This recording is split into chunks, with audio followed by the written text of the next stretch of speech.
Confisco. A intervenção punitiva do Estado na propriedade privada. O confisco é um instrumento legal pelo qual o Estado pode suprimir a propriedade privada como uma forma de sanção, sem a obrigação de indenização ao proprietário. Essa prática é considerada uma das formas mais severas de intervenção estatal na propriedade, já que envolve a perda total do direito de propriedade sem qualquer compensação financeira. A questão do confisco é especialmente relevante em contextos onde o Estado busca combater atividades ilegais, como o tráfico de drogas ou a exploração do trabalho escravo. A legislação brasileira, especificamente a Constituição Federal de 1988, estabelece as diretrizes para a realização do confisco. De acordo com a norma, existem duas situações principais que podem justificar o confisco: a localização de culturas ilegais de plantas psicotrópicas e a exploração de trabalho escravo. Ambas as situações refletem a intenção do Estado de agir contra atividades que comprometem o bem-estar social e a ordem pública, promovendo uma política de tolerância zero com relação a crimes que afetam a coletividade. No caso das culturas de plantas psicotrópicas, o confisco se aplica a propriedades onde são cultivadas substâncias entorpecentes, como maconha e cocaína. Essas plantas são identificadas por meio de uma lista oficial emitida pelo órgão competente do Ministério da Saúde. O processo de confisco nesse contexto exige a comprovação da atividade ilegal e permite ao Estado expropriar o bem para fins de reforma agrária ou programas de habitação popular, conforme estipulado pela emenda constitucional que alterou a destinação dos bens confiscados.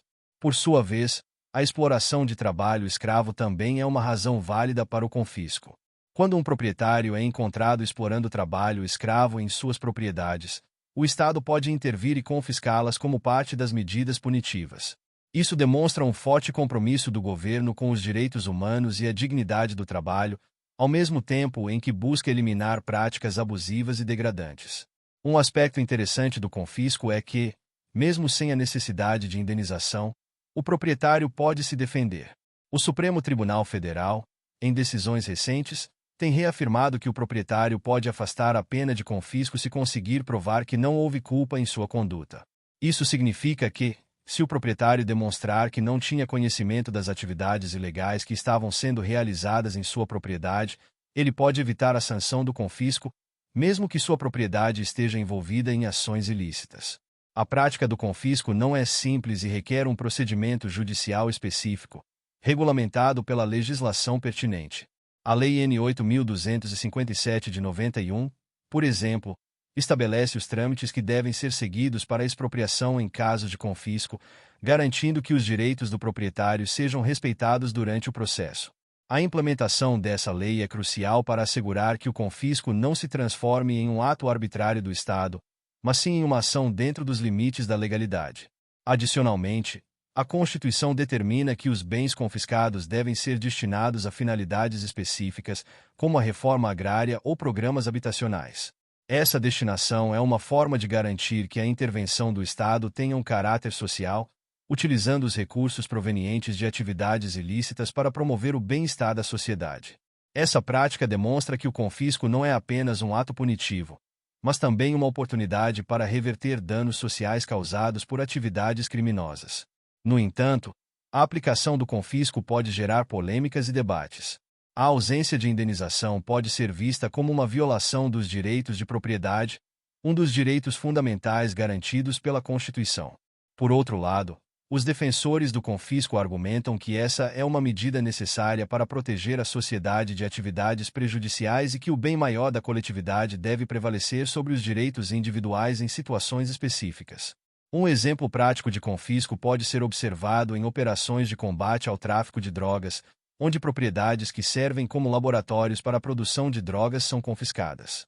Nesses casos, o Estado não apenas remove o bem do proprietário, mas também busca desmantelar toda uma rede de crime organizado. Essa abordagem reforça a ideia de que o confisco é uma ferramenta importante na luta contra o tráfico e na proteção da saúde pública. Além disso, é importante destacar que o confisco pode ter implicações sociais e econômicas significativas. Proprietários de bens confiscados podem enfrentar dificuldades financeiras e perda de estabilidade. Portanto, o Estado deve estar atento às consequências sociais dessas ações, sempre que possível, implementar políticas de apoio para aqueles que são impactados por decisões de confisco, ajudando-os a se reintegrar à sociedade. Outro ponto a considerar é a necessidade de transparência e rigor na aplicação do confisco. Para que essa medida seja aceita pela sociedade e considerada justa, é essencial que o processo seja conduzido de maneira clara e justa, respeitando todos os direitos dos indivíduos. Isso inclui o direito ao devido processo legal, a apresentação de provas e a possibilidade de defesa.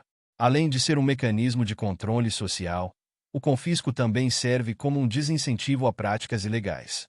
A possibilidade de perder bens valiosos em decorrência de ações criminosas pode atuar como um fator dissuasivo para potenciais infratores, contribuindo para a redução de atividades ilícitas. Assim, o confisco não apenas pune os infratores, mas também protege a sociedade de comportamentos prejudiciais. Em resumo, o confisco é um mecanismo importante no arsenal do Estado para intervir na propriedade privada, especialmente em situações que envolvem atividades ilegais prejudiciais à sociedade.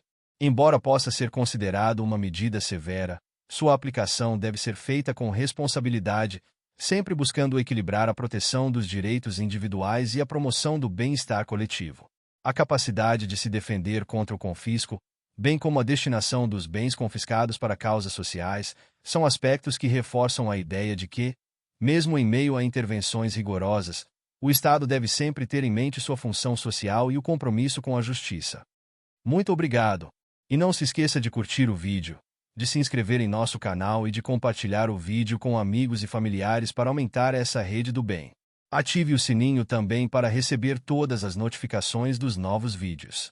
Até mais!